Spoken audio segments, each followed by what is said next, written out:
You still don't understand what you're dealing with, do you? Perfect organism. Its structural perfection is matched only by its hostility, unclouded by conscience, remorse, or delusions of morality. I can't lie to you about your chances, but you have my sympathies. Hey, yo, friends, congratulations. You have survived this far for part 3 of episode 34, but we're way past that, of In Madness Pod, covering Alien, one of our favorite movies of all time. Hopefully yours as well. I'm Shawn the Butcher. I'm here with Vertebrae33. What up? What's going on? By my math, I think this is our 81st actual episode. And then we did a couple Instagram lives. We could count them as like extra episodes, but our 81st on all the podcatchers. And I can't believe we did it, Shawn. We're not done yet. We're not in the clear. Hell yeah. But we're going through Alien. I'm proud of us. I'll pat myself on the back for the work that we have put into this podcast. Yeah. And right now, you know, if you joined us in previous episodes, we established that we were probably Parker and Brett. So unfortunately, But realistically, I'm probably Kane. First one in, first one out. You think you want to be the one who wakes up in the pod first? No. I'd probably be the first one to get suction faced by a face hugger, and the first one with an alien to pop out of my chest. Mm-hmm. Oh man, that sucks. I thought we'd be down in the engineering. I would room like to doing be stuff. Brett and Dallas hanging out, smoking cigarettes. Right. Yeah. Make sure you follow us on the socials at InMadnessPod, InMadnessPod@gmail.com. We are on YouTube. Like, subscribe, comment, 5-star review everything you come across. If you like it, if you dig it, check out our In Madness Spotify playlist, which I love. I love the growth of this playlist and the all-encompassing, just everything from Prince to Metallica to Sepultura to Whitney Houston. It's one of the cool. I listen to it on random all the time, and it is just such a fun, enjoyable, enlightening listen. Check out the In Madness Spotify playlist. Spread the madness. Tell everyone you know about this show. We cover movies. We cover TV episodes. We cover Little Point 5. We talk about comic books. We jump on Instagram Live. We show off RJ McCready toys that Vertebrae gets in the mail, and we do an unboxing for Godzilla with the lights going up his back and the smoke coming out of his mouth. Make sure you follow us on all the social. Spread the madness. Tell everyone you know about this show. And if you want an In Madness t-shirt, go to inmadness.com.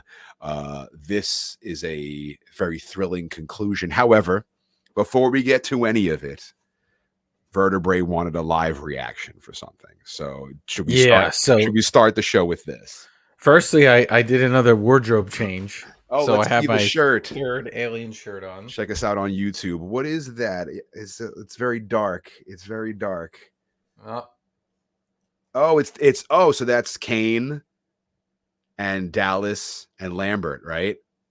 Yeah, and so this is a Mondo. If you're listening to a podcast and driving your car, you're totally angry right now, and that's how I mostly listen to podcasts. But it's a Mondo shirt that came out, and the top part of it, instead of Alien written, is just the first line for each, letter in Alien, and then it's an illustration of the eggs and the crew, and we could put a picture of it online. I have a couple more Alien shirts, so we ran out of episodes, but I have more shirts than episodes, but not mugs. I got the same mug. I got the Nostromo mug. So help me out. Tell me to get where I can get more Alien mugs. I'd love to get them. But yes. So should we not explain it? Should we just run the commercial and then explain it after? It's short, so we could probably run it a couple times. Okay, so I'm gonna just give me a second. Bear with me. I'm gonna share my screen here. Shawn's sharing his screen, so you'll be able to hear it audio. Okay. And if you watch on YouTube, you can see it. So now my live reaction to what you wanted to view. Let's check it out. Here we go. Kenner presents new Alien action figure. Let's go! Quick, shut the airlock! It's locked out now! He got through! Shh! Give up! Alien! Oh, it's so cool! Darn, he'll destroy the spaceship! We've lost! Better find another ship! Let's try the kitchen! Another triumph for Alien! Whoa! Alien action figure, new from Kenner. Whoa. Dude, that is so cool. So that action figure is kind of at certain points has become like the holy grail of like action figure collecting. Yeah. I have seen a few of them in the box. And they tend to go for like a lot of money if they're in the packaging. I don't own one. I've wanted one in the past. The mouth pops out. That Yeah. was so cool. Oh, And I love that they're like, "Oh, get big. away!" Yeah, yeah. You just play it again. Can you play it again? I want to hear these kids. We got to hear these kids one more time. Oh, If we wait, I get just kicked, closed out of it. No, but wait, hearing on to me. Give me 2 seconds. Yeah, you can entertain. and listen, this period of time, 79. So Kenner's like, hey, we hit it with Star Wars. Like they hit it with Star Wars big time. And 78 is really when the figures start pouring in for Star Wars because they had this like starter set of figures they had to pre-order. So in from 77 into 78, they're just crushing it with Star Wars figure sales. And you're heading into 79 and they're thinking we're going to get another Star Wars movie, but we got this other space movie and they don't even go small figure with it. They're like, let's go 18-inch for this. Kenner presents new alien action figure. Phoenix, whoa! Quick, shut the airlock! The alien's locked out now! He got through! Shh! You get through. Give up! Alien can't be beat! Oh, We'll it take him with talks. the It light. talks for it. John, he'll destroy the spaceship! We've lost! Better find another ship! Let's try the kitchen! Another triumph for Alien! Alien action figure, new from Kenner. I love it. love how the kid makes it talk. Yeah, it's like another triumph for Alien, but they do like close the airlock and they will keep it out, what which is I- like the opposite of the movie. But it's What I very love funny. that they did, there's a part in the end we're gonna get to it where Lambert is like packing the coolant to get out of there.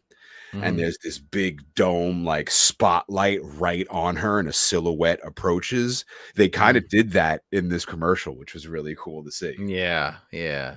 That was a killer toy. I did not have that toy. Yo, we have to find it. If you're listening right now and you have that goddamn toy, for the love of your boys and this show, send us a picture of it and please allow us to repost it on our socials. That was really cool. If you haven't seen it, if you aren't watching us along on YouTube, look that up. I just typed into Google Alien 1979 Yeah, Kenner toy. Yeah. And you know what's crazy? So this is long before like horror culture takes off in the mainstream. So like it's pretty common now for little kids to have like an It t-shirt on or Chucky something where they go, doll. yeah. But at this time in 1979, when they decide to make this toy for a film that's rated R, and there is only one way to see this movie in the theater. That's it. And then they make this toy marketed towards kids who maybe their parents took them, but those kids are young to see this movie in the theater. I think they were just hoping that people would think he's so cool looking. But it's interesting because it is really, really cool looking toy. But it pulls away a little of the mystery because how would you have seen the aliens so clear back then, right? Maybe like a movie making magazine or something. Presumably, I think you had to wait a few years for, like VHS and stuff comes out and people can watch it then at home, but that's going to take a couple years for that to happen. I don't know when. I should have looked it up. I'm not sure when they showed this on television. I would imagine, and that's interesting, Shawn. Maybe we should talk about this in a future episode. Because when Halloween was on television, remember they had cut the movie up and added some things because they cut so much out. So I think for the next time we come on, I'm going to look that up and I'm curious to see what happened when they first put Alien on broadcast television because that was probably pretty interesting. Shall we recap our previous 2 episodes? Let's go. Again, thank you for joining us for the premiere podcast in Madness Pod. Our crew of 7 which we found to be mind-blowing. On the ship Nostromo, they're checking out a transmission beacon. They thought it was an SOS. It turns out it's a warning. The crew lands on an alien planet, investigates the alien ship, which they find a huge being attached to a chair with a gun, as well as a massive field of eggs. One of the eggs opens and a massive face-hugging alien attaches itself to one of the team members' faces, Kane. For a while, the crew is worried about Kane, till magically the creature on his face dies and Kane is awake, and all seems well, till our milking of the alpacas moment, when a cute little cuddly baby alien pops itself right out of Kane's chest in the middle of dinner, for sure ruining everybody's meal. Now the small baby alien has quickly shed its skin and has grown into this massive beast. It has killed one of the 7 members of the ship, Brett, who went off on his own. Now the crew are hunting this alien. The ship's captain, Dallas, has offered to take the flamethrower to go find this thing in the air shafts and get it into the airlock and blast it off into outer space. He is crawling through the air shafts. The tracking device they are using to track the alien is malfunctioning. Dallas begins to freak out and changes his mind. He no longer wants to find this thing. He just wants to get the hell out of the air shaft.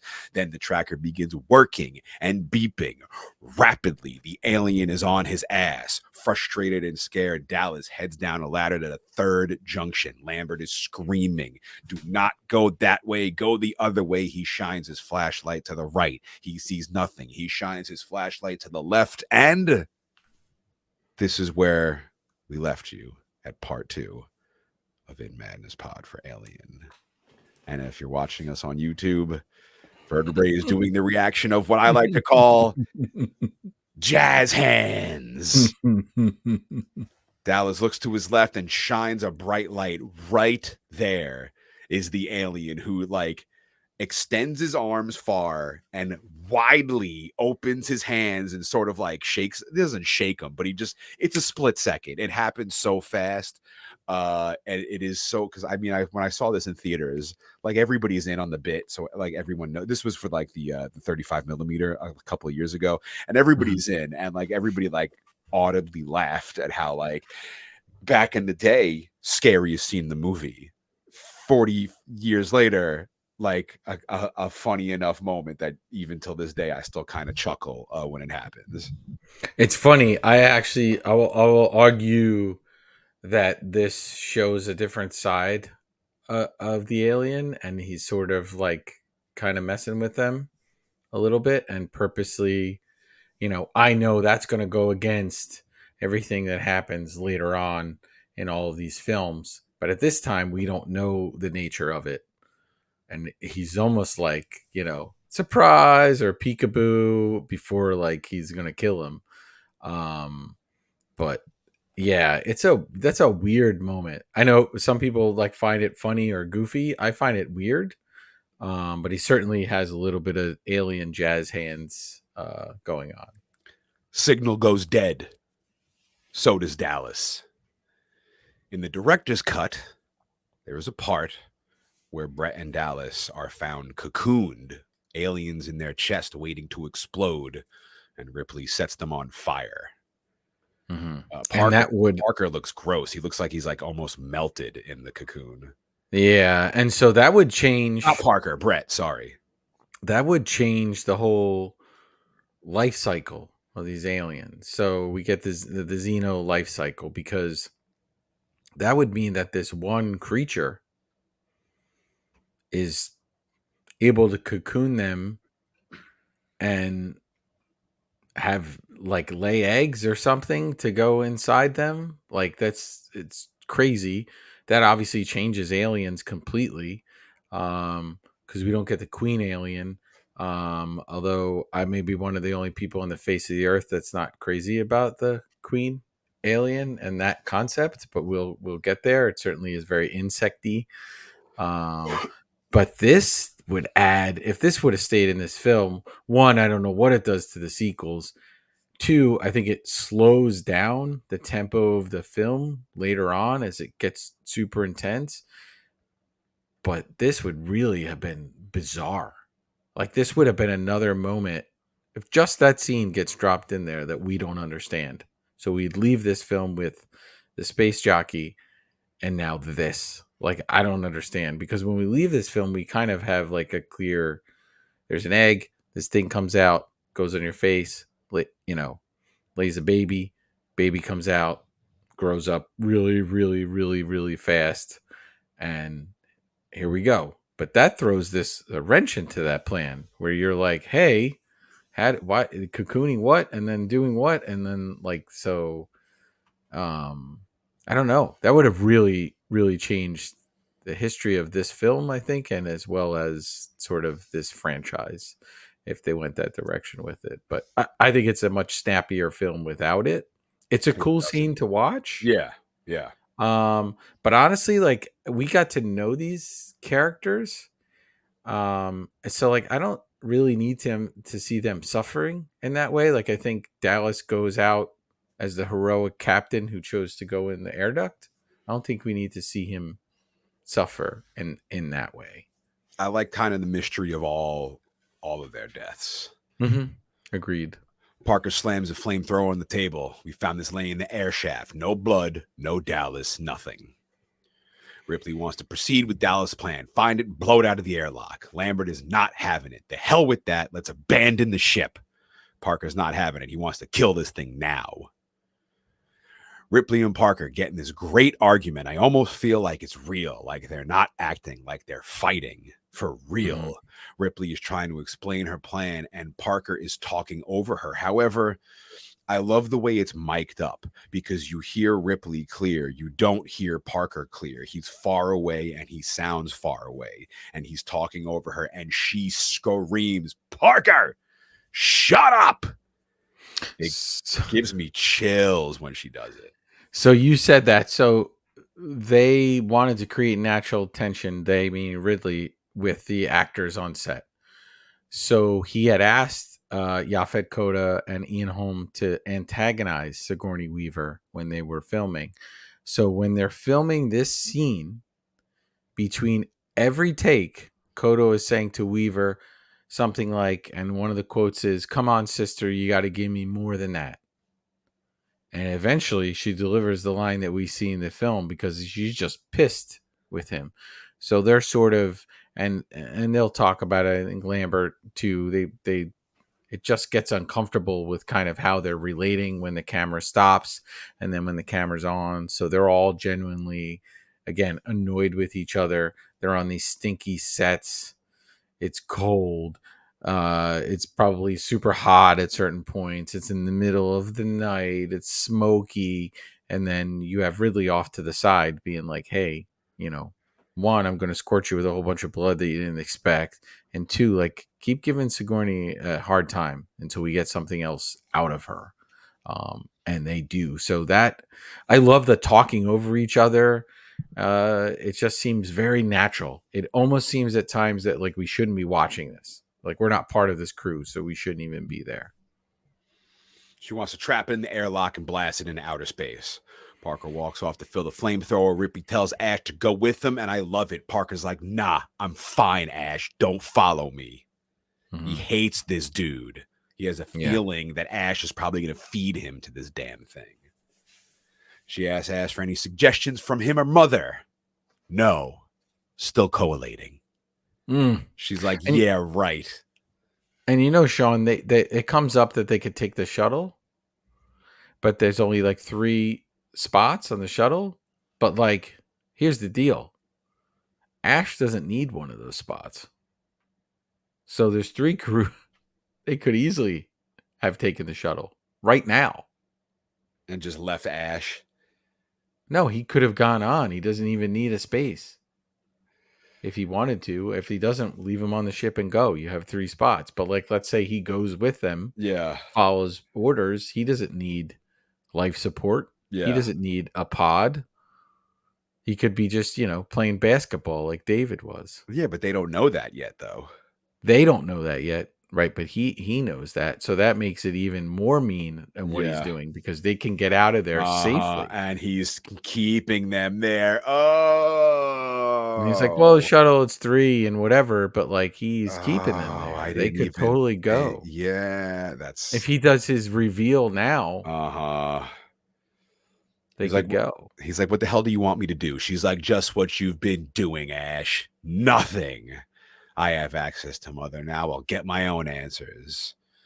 Annoyed and probably worried, Ash throws up his hands, he does a salute, and he walks off aggravated.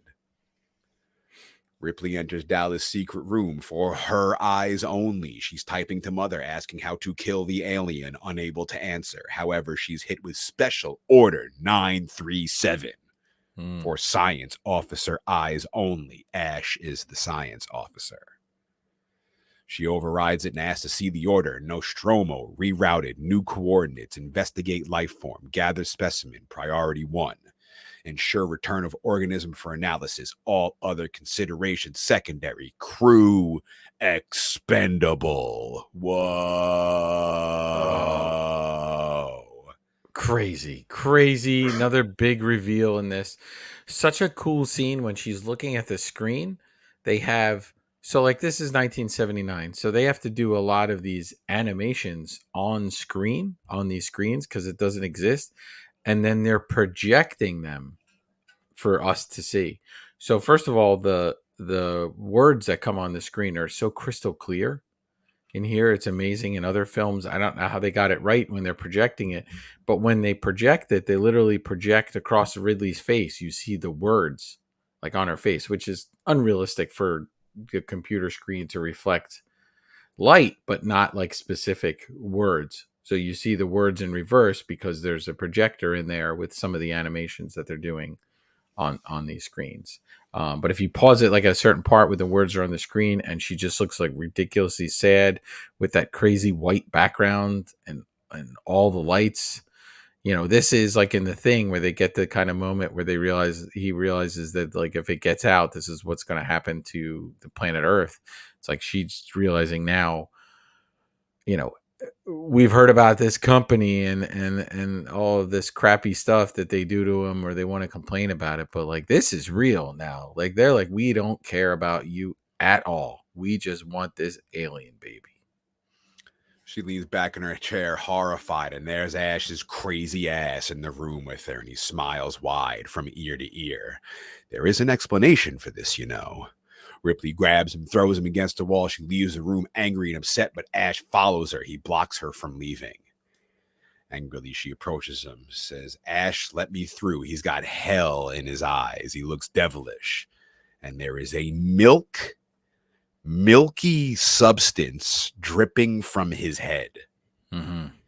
Ash lets out a weird giggle, indeed the last laugh. He goes, it's very strange. Mm-hmm. He refuses to let Ripley go past him. His face sort of glitches out, and he grabs a handful of Ripley's hair and rips it out. He then starts throwing Ripley all over the ship. You son of a bitch, Ash. He puts her on a table. His eyes are rolling back in his head. He looks around for what to do with Ripley. He takes a wad of these magazines and wraps them up tightly and begins shoving them into her mouth, trying to choke her. And This is Shawn. Hold on. This Yeah. is insane. So he's programmed. So why, like, this is so extreme. One, we sort of get this whole, like, we had the face hugger and somebody's being violated. And Ash is some, being that we're going to find out that like admires this creature in a lot of ways. And now he's emulating the way the facehugger went about business, but it's also like this has to be in his programming. So like this speaks to like, is he off programming? Because like when he's rolling up those magazines nice and tight in his hands, this is a sickening scene. Like what you could have done a million things. You could have punched, you could have kicked, you could have thrown something. This is vile. Like this is a really awful act that he's attempting to commit. And I can't help but think it has a little bit to do with what he's now learned from what we find out eventually is called a xenomorph, but from the alien, and he's sort of emulating that a little bit in some way. Because I can't think that in his programming, some guy programmed him to like shove magazines when in the attacked, I'm going to roll up magazines and shove them in people's mouths, right? Like I would think that there would be in the law of robotics, right? To like not hurt human beings and stuff. But this is wild. Crew expendable. She comes back to conscious. She starts fighting him off. Parker and Lambert approach from behind. Ash takes a big, wide open hand and clasps it onto Parker's chest, leaving him in agonizing pain. But then he grabs a fire extinguisher and smacks Ash with it, who starts spewing this milky white substance everywhere. Ash starts spinning around like the Tasmanian devil, freaking the hell out, spewing milk everywhere. Parker gives him one more crack on the noggin and... this, my friend, no, I'm kidding. And his head partially comes off. However, it is still attached, and there are wires and gadgets inside his neck. This suspenseful music hits, blah, and Parker's screaming, "He's an android!" Yeah, this is, if there was another milking of the alpacas moment, first of all, this movie would be filled with them. Full of them. But this is one huge. This reveal, you can't do it again. You can never emulate this again in another film. This everyone will see it coming from a mile away now. Somebody acts a little bit uptight, they're like, "Oh, that's an android." Like I remember from Alien. There's just no way to do it again. This was mind-blowing. This acting that Ian Holm does when he's rolling around the wall in that way. Would you say like Tasmanian devil, spewing that stuff out, and then when we get this bashing and the neck opens up and we realize what it is, and it's this weird, like, there's weird like little tubes in there and beads, balls fill, and it's like milk. Like, first of all, like that unto itself, like whoever thought of that on the movie. I mean, Ridley Scott carries that forward. Like if you ever saw Raised by Wolves series, which I've mentioned before, there's androids in there, and there's this milky substance that exists too. And he kind of carries that forward, but this is it. It looks so gross and so weird, and just like I'd never seen anything like this before. And compare this to what all the stuff that Giger designed. Looks so different. Like everything on the Nostromo looks so different than Giger's world when we're on, LV 426. Very cool. Ash falls down and Parker gives him several more whacks. He says Ash is a goddamn robot. We see all these balls and wires and levers and contraptions sticking out of Ash's neck and his severed head, but he's still laying there, lifeless. Parker grabs over to Ash, who again begins freaking out, and even without his head, just his body attacks Parker and gets on top of him. All these little spaghetti strands are falling out of his severed neck all over Parker. Lambert grabs the cattle prod, shocks Ash with it, which seems to finally stop him. Ripley's connecting to get Ash reconnected. She's trying to get him reconnected, saying they probably sent Ash to gain access to the alien for the weapons division. He's been protecting it this whole time. She's rebooting Ash to find out if he knows how to kill it. Which also brings us to one of the worst cutscenes in the history of theater. Ripley is fumbling around with this Ash prosthetic head. And in the same shot, the entire thing cuts and she is now out of the way. And just Ash's real head, the actor's head, is now displayed. It's such a weird shot. And again, when I was in the theater, like for like the anniversary on 35mm, this was the second time the whole crowd like audibly like was like, there was a little chuckle at the just insane edit that they make in this movie. I don't like those people from that crowd. Who's chuckling? See, that's why I only went to the theater when there's one other person. I don't want to hear any chuckling. 1979, man. They got to get this. It is glaring because the rest of this, from when we get to the actor's head and the arm behind him and the body, is so incredible. And he does such an incredible job that it is a little glaring. But, I don't know what theater did you see this in, Shawn? This was in the Cinema Arts Center for the. Yeah, I don't know about this Cinnamon Arts Center. Cinnamon. I don't know about the Cinnamon Arts Center. I don't care. I don't care for it. No, it's fine. But it is.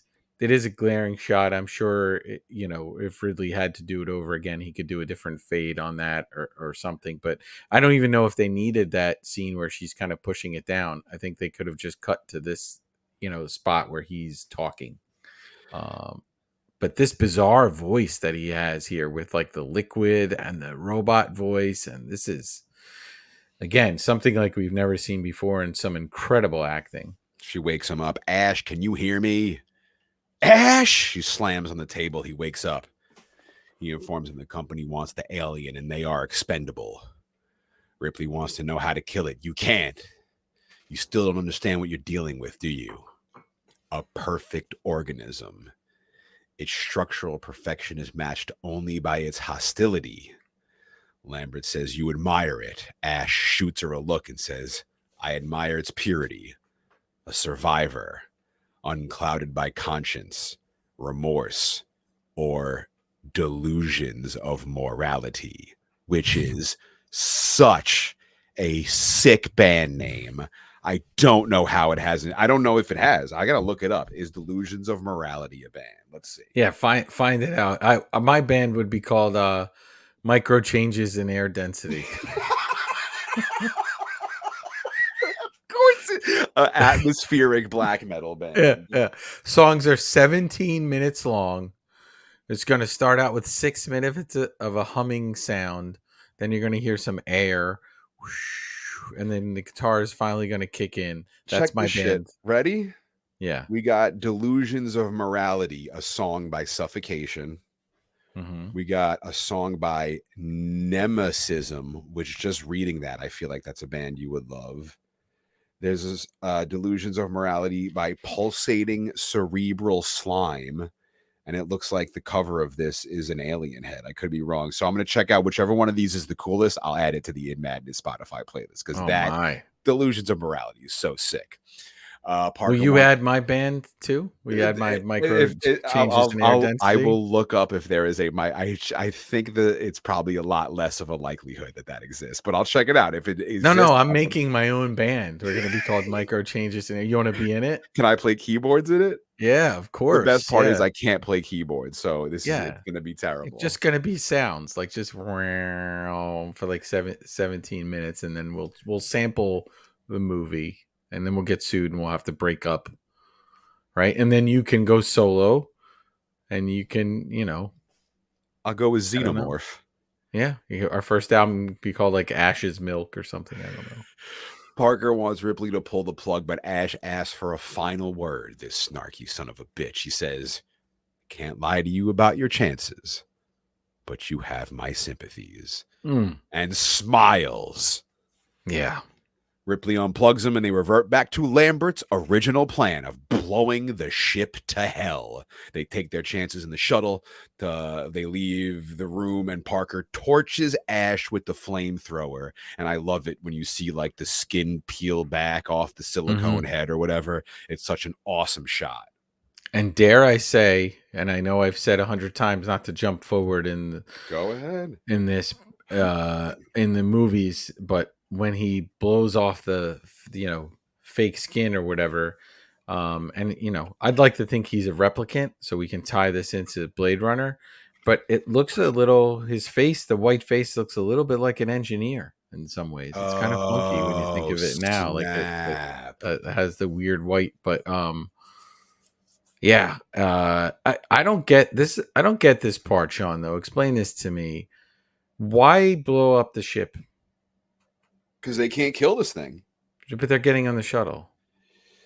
To make sure that it doesn't get back to Earth in any way, shape, form. What are you? Are you the business guys from Alien 2 when they're like, do you know this was a $70 billion vessel you just blew to hell? No, but I'm going to say to you, what gives us, because we're nowhere near Earth. We're like, how far from Earth? 10 months. Like 10 months away from Earth, right? So they just unhook, if this is their trailer, and then they can just go in the shuttle. They just unhook. They take off, let it float off and be wherever it needs to be. They get in the pods and they go 10 months away. Like, where is their, as characters, we've not seen them being like, oh, we got to get home for my family, right? I got to see my kids, and God forbid this thing makes it out and ends up on Earth, like we're in big trouble. There's none of that in this. So this part I'm always confused by, because I don't You know. know what? You know what? You know what? They're fed up.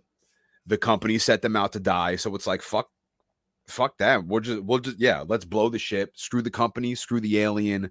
Let's blow it to bits. Let's kill it and screw the company. Yeah. It would be fine if blowing up the ship just took flipping a switch, but there's like 75 tubes Oh, but it and looks levers. so much They're fun. It incredible, and looks it's like so much awesome. fun to blow up the Nostromo. It does, and it's I incredible, want and to do the visually it's great. little twisty knobs and the Yeah, noise they make. I was yeah, like, ooh, I love that noise so much. Yeah, the little twisties are into the slot, into the threads. Oh, it's so yeah. cool. While you guys are twisted knobs, I'm on the shuttle and I'm out of there.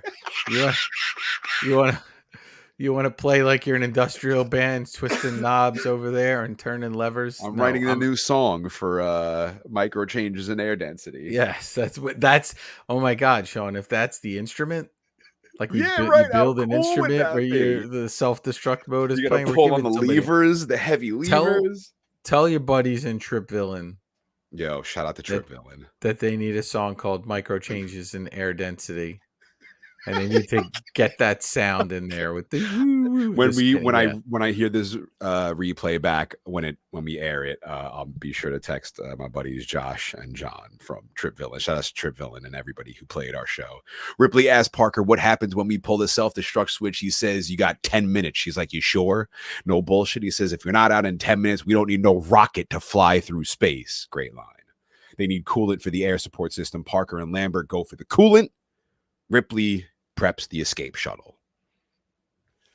Ripley flicks a speaker on, and she can hear Parker and Lambert working on filling up the coolant. And then she hears Jonesy meow and goes to look for him. mm-hmm. She eventually finds him after he scares the crap out of her and tries to run. Lambert and Parker are going crazy grabbing this coolant. There is this large spotlight on Lambert, just like on the friggin' Kenner commercial we just saw. And we see a silhouette creep up behind Lambert. They both stop dead in their tracks in absolute horror, and over the speaker, Ripley can hear them screaming, "Get out of the way!" Parker is screaming to Lambert, "Get out of the way!" We get this awesome shot from behind Lambert, and over her shoulder, slowly, this wet, slimy alien rises. It's standing about 7 feet tall, towering over her, ooze dripping off its face. Parker attacks it. It whips him with its tail. It picks him up, and this beautiful bastard slowly moves its face toward him, and it's like trembling, and like water and alien snot are dripping off it, and it pops out this little mini retractable mouth like a gunshot, pops Parker right in his brain, dead. Then there's this eerie shot of it almost like floating in zero gravity towards Lambert. Poor Lambert, who wanted nothing to do with this this rescue, this mission, this search, wanted nothing to do with this alien who was scared from moment one, is now face to face with her demise. From underneath her, we see this sharp, pointy tail creep between her legs and slowly rise. They don't show you, and I don't even want to know where this alien's tail is impaling poor Lambert. As Ripley is running toward them, we hear over the speaker Lambert screaming, panting loudly, and then one final loud shriek, and she's dead. Yeah, and these shots, it's like intercut between Ripley running and what's happening in the room at the same time. And this is, from this point forward, that just gets so intense, because we're going to have stuff with clocks and time. But yep. So now the only chance to have a hero in this film. Jonesy. Oh, yeah. Oh, we got sorry. 2 chances. Imagine Jones was like Toonces, the driving cat, and he just drives the shuttle out and it crashes into something else. Toonces. Stop. Who's Toots is the driving cat? Oh, it's from Saturday Night Live. I don't know. Oh, Sean, you gotta see this. I should see if I could look it up and we could play it I'll for you. post it. I'm posted on the Id Madness socials, definitely. You've never seen that, I guess. No. What era of Saturday Night Live was that? That's probably like the Phil Hartman era. Yeah, so I was watching it then. Yeah. I don't know. That's so funny. Yeah, Toons he was in a few different skits, and they all just end with the cat crashing the car off like a cliff or something like that. Oh, that's really funny. Yeah, Jonesy versus Toonses. Ripley gets to the spot where they were and finds their bodies. I like this. I like how strange this is. Parker's sitting on the floor. His whole body is folded forward and he's just looking down, and there is a stream of blood coming out of his skull. However, with Lambert, all we see are bare feet dangling. She had clothes on before. Her clothes are gone and she's now hanging from something, and there's blood everywhere. However, you don't see anything. All you see are these feet dangling. Like, what the hell happened to this poor woman?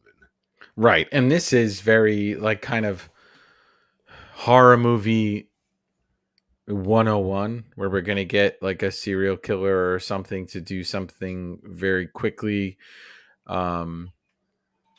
How's that even possible that she doesn't have any shoes and socks on that quickly? Perceivably, Ripley, it's only taking her less than a minute to get over there. But it just adds to, this is where it's just movie logic, and this just adds to the mystery of what's even going on with this alien.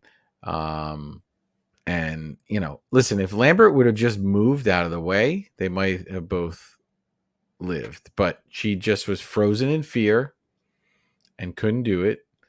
And she was probably heading towards being frozen in fear this entire film, because she's not into any of this at all.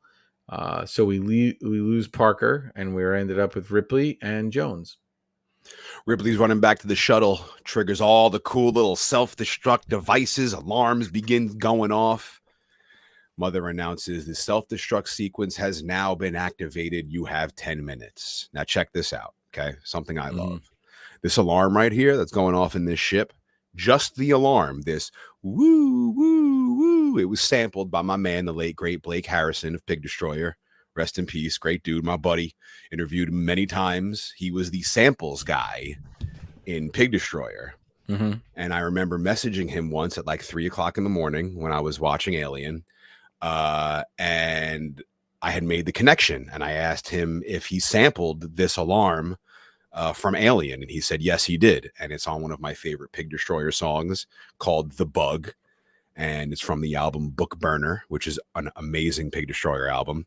I'll be adding this song to the In Madness Spotify playlist. In the song, while this alien alarm is going off, he samples Larry King reading a book on tape.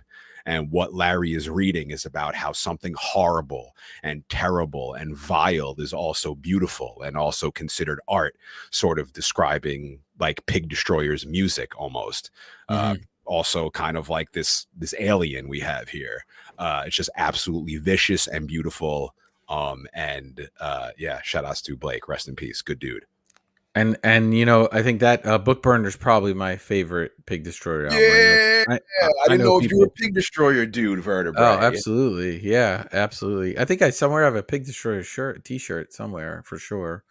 But I think that's my favorite album. I think that the production was kind of top notch on that. And the album artwork and stuff was incredible. I know people get upset at that because if you don't pick like one of the first albums, it's like you're not down from the beginning. But when that hit me, so can I just play it really quick? Can I just play it? I have my phone really quick. It's like 2 seconds, and like you hear the alarm. Just listen for the alarm. Check it out. This is The Bug from Pig Destroyer. Briefly. This then, this is libel, slander, defamation of character. This is a prolonged insult, a gob of spit in the face of art, a kick in the pants to God, man, destiny, time, love, beauty, Okay, it's getting too loud. Great song. You heard the alarm though, the woo. Oh yeah, yeah. And the second I remember watching Alien and being like, oh, I know that sound, and I was so stoked to hear that Alien was sampled in heavy metal because I don't know I how never often knew. that happened. I never knew that was Larry King reading. No, I didn't either. I started immediately doing research on the song, and it said it somewhere in some article, and I was like, oh, that is Larry King. Yeah, That's it's pretty sick. crazy. Yeah. Ripley goes to run back to the shuttle to escape. She turns a corner and blam, there's the alien. Pops up right around the turn she needs to make. She quickly turns back around and she like plasters herself against the wall and slowly creeps back in the other direction with the light flashing on her face. It is a sick shot.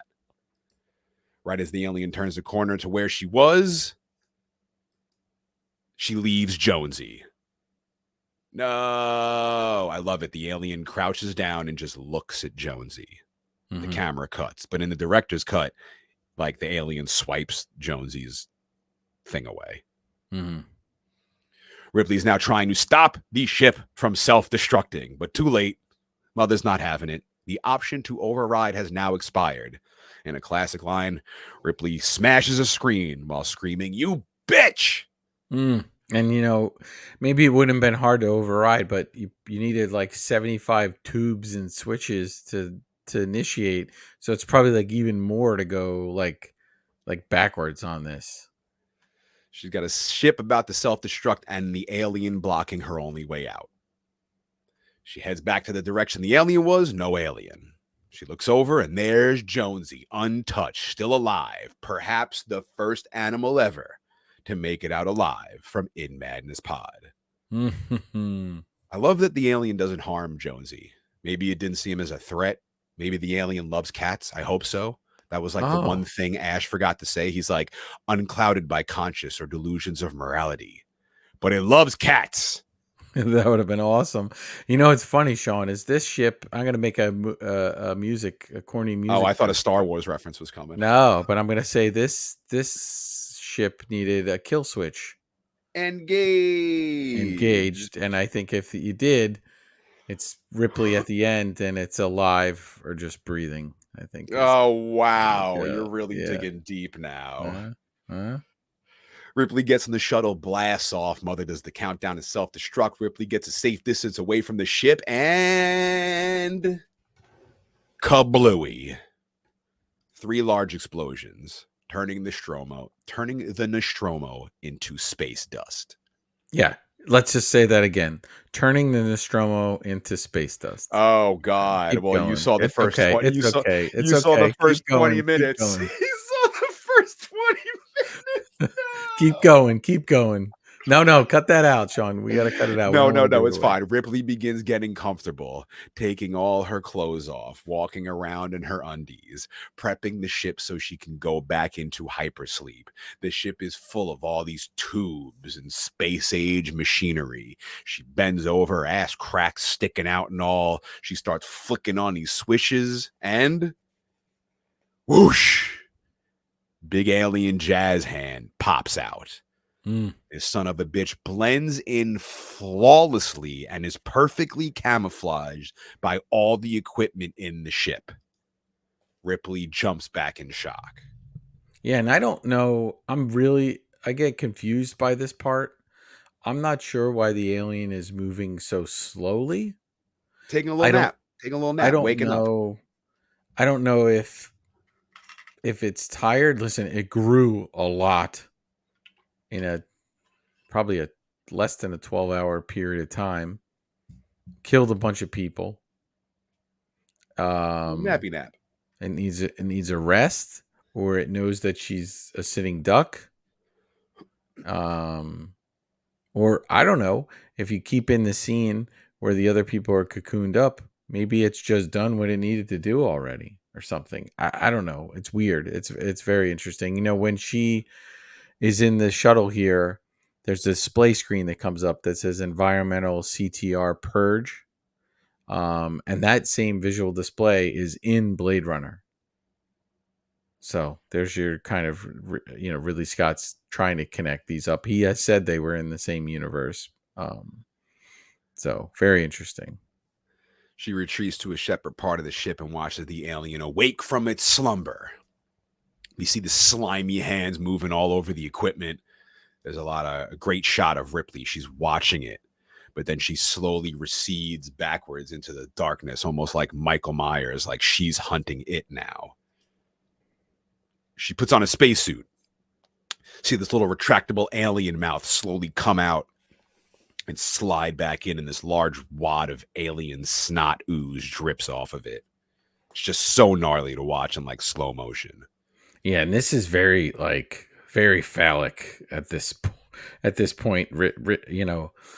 Ripley is disrobed, right? She's just in her underwear and a small t-shirt at this point, and this thing is just having its little mouth protrude go back in with the slime, and it's really uncomfortable.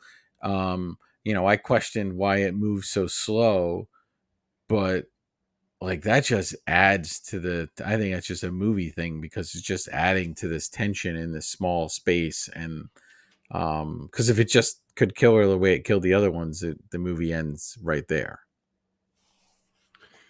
Ripley puts on the suit, grabs herself a sort of grappling hook gun. She heads back to where the alien still seems to be taking a little nap, half awake, half asleep. Ripley's whispering nervously to herself, "You are my lucky star." Mm-hmm. She straps herself into a chair and begins pushing on all these cool little buttons. Causes a bunch of steam to blast out of the pipes around the alien, which really pisses this thing off. Angrily, it wakes up. Ripley turns around in the chair. She turns her back on it, which is crazy. She's staring at a switch, scared as hell. She turns around slightly, and there it is, right behind her, ready to attack. We see it hauntingly right over her head. She screams, flicks the switch, opens the door, shoots it into space, but it grabs on the door and is holding onto it against the vacuum of space. Ripley pulls a trigger on her gun, shoots it out of the ship, but drops the gun, and the door closes, which stops the gun from going out of the ship and also the alien from going out into space. Mm-hmm. It uses its little scorpion tail to climb into like the rocket thruster of this ship. But this proves to be a terrible idea when Ripley slams on the accelerator and blasts this bitch off into outer space. Yeah, it's a crazy shot where it looks like water almost is yeah. coming down, or is that meant to be the alien blood or something? But it's weird because it does it twice. They film it and you see it fall towards the camera, and then you see it fall towards the camera. The same exact shot again. Such a bizarre moment in the movie when this happens. But yeah. So He's I'd like to think it's burning alive, but the skin looks like tough, so maybe it doesn't burn and it's just floating around there in space. Mm-hmm. Either way, success. Ellen Ripley, my hero. Final report. Commercial starship Nostromo. Third officer reporting. The other members of the crew are dead. Cargo and ship destroyed. I should reach the frontier in about 6 weeks. With a little luck, the network will pick me up. This is Ripley, last survivor of the Nostromo, signing off. Her and Josie go into hypersleep. We did it, Vertebrae. The end. And when she goes into the hypersleep here, the way her hand is sitting on her chest almost looks a little bit like a face hugger. If you look at it, it looks like it is the way it's sort of positioned. Like that's not an accident, the way they did that.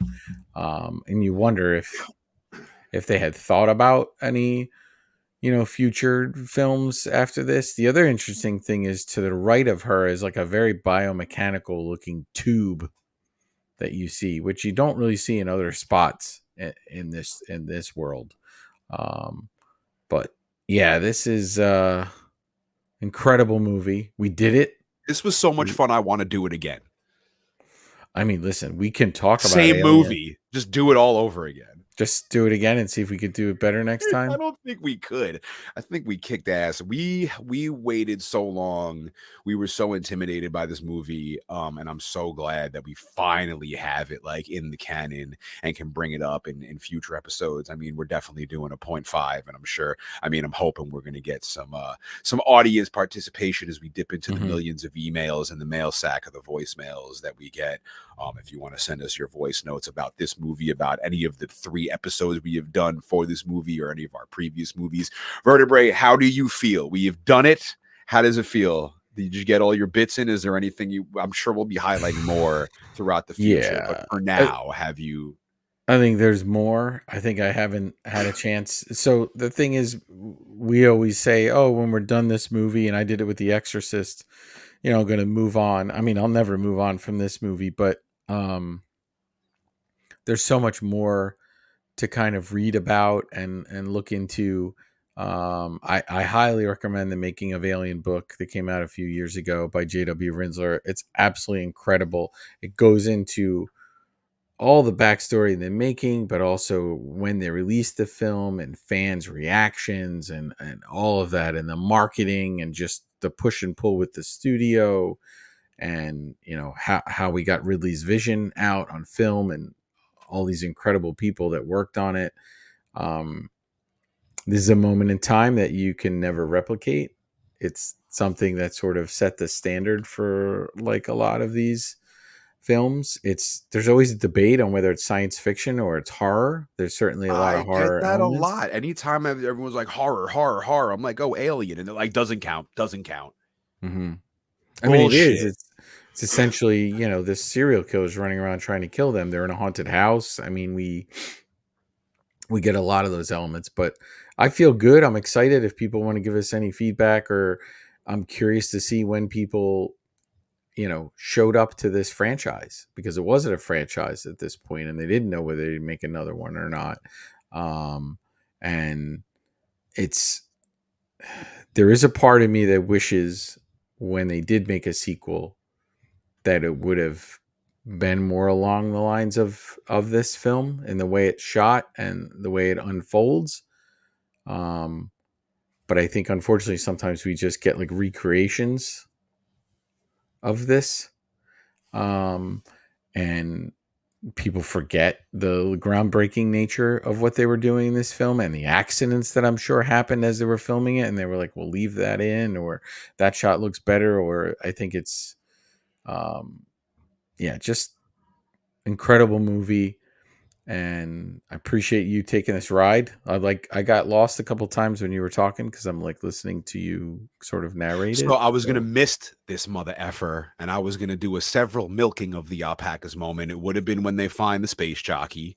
It would have been when Kane's chest explodes. It would have been when Ash is a robot. However, I didn't want to lessen the value of the main milking of the alpacas moment. So there were several in this movie, and I love when it's like, oh my God, and then it's like, oh my God again. And it's just this again, I saw these backwards. I saw Alien 3, then I saw Alien 2, then I saw Alien 1, and the way this crept up from it was my least favorite to 100% my absolute, I mean, I'm gonna say favorite, but I feel like I love Aliens and Alien 3 like all the same. The trilogy, I feel like it's even though there may be some gripes with it, I feel like it's a masterfully done trilogy because I don't think about things too much. I kind of just want to see like action, and like, and I'm like, cool, and I'll take the ride, and I don't, like, I'm down for that. So I like this. It's just a masterful trilogy. I ride or die for Alien always.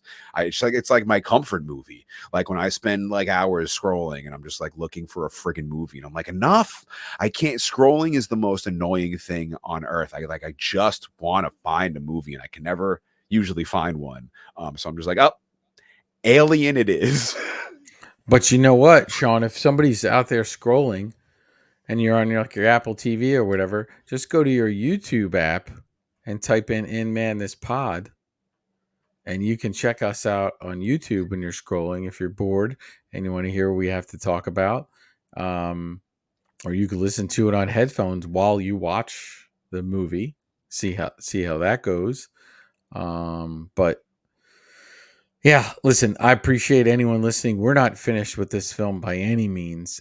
You explained it to me, but I have no idea what we're doing next week. I can't We'll figure remember it what out. we said. We'll figure it Okay. out as time Okay. goes on. Yeah. We have a couple. We have many plans, but we'll see which one of the plans works because our schedules are about to get funky right now. So we're gonna play a little close to the wire. So if we're late with an episode, just relax. We've given you a year and 9 months of consistency. We won't be late. We won't be late. I mean, we're gonna be late on purpose soon, but that's part of the gimmick. Yeah. Make sure you follow us on the socials. This is the premier podcast, In Madness Pod, on the socials at In Madness Pod, inmadnesspod@gmail.com. Send your boys some emails about this movie, about any of our previous movies, but let's get into Alien. Let's talk about it. Or send us a voice note, same thing you would. Maybe just talking to your phone like you're chatting with us. Email it to us, and we will probably interact with it on the show. We could pull it up live and just play it and listen to it.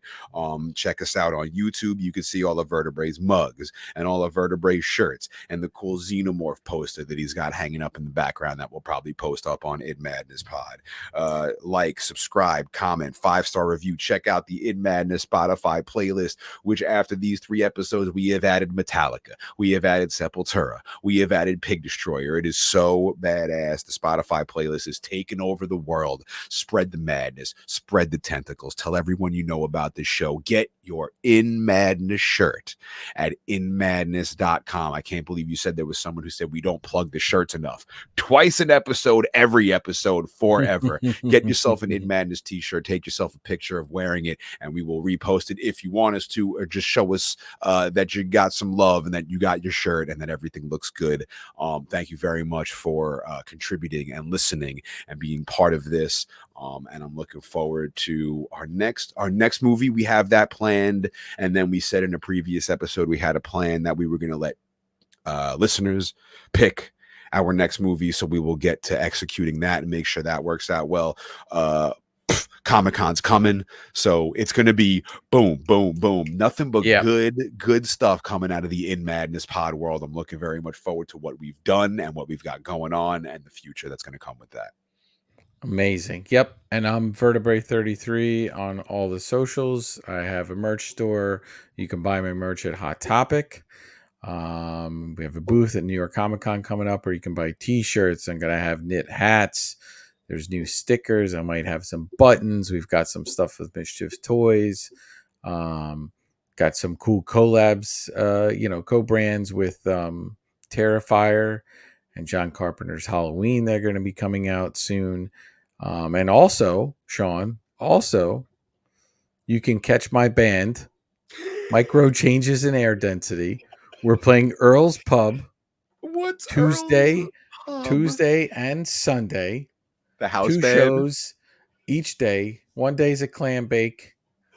The other day, some family reunion. But Micro Changes in Air Density will be playing. Yes. And I appreciate everyone to come out and come check us out. Shawn on keyboards. And myself, and twisty knobs.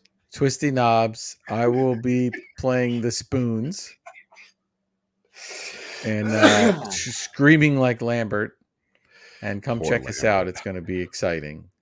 Thank you, guys. Thank you for listening, Vertebrae. Thank you for joining me on this journey. This has been a journey through space, through time, through moons. LV-426 has been quite a ride with you. I'm looking forward to our next movie. I'm looking forward to our 0.5 and our Comic-Con episode. We will see you out there. We will put you on the show. Come by Saturday to Vertebrae33's booth. Follow us on the socials if you're not already, because that's where we'll be posting all the up-to-date info of where exactly we will be, so it's easy for you to find us. You got all your plugs, Vertebrae? You good?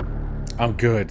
Let's get out of here. Hell yeah. Let's wrap this up. Thank you so much for joining us for, I think this was episode 34.3 point whatever, In Madness Pod. See you next week.